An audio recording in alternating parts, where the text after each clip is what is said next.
how to change country on Steam. Many people who use Steam know that it's possible to change your location or region. However, changing few country takes a few steps to complete and it's not as simple as it sounds. The very first thing you want to do is to subscribe to a VPN and install it. The recommendation VPN is ExpressVPN. When talking about changing your Steam country, you will need to use a VPN.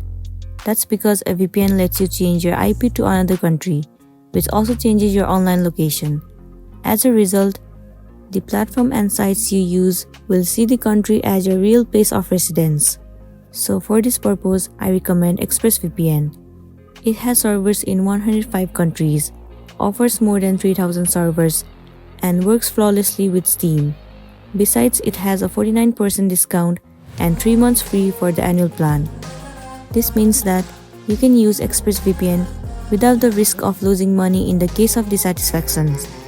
So that's it, and this is simply how you can change your country on Steam. I really hope this video is going to be helpful for you. If it does, please make sure to like and subscribe to our channel. And thank you for watching it till the end.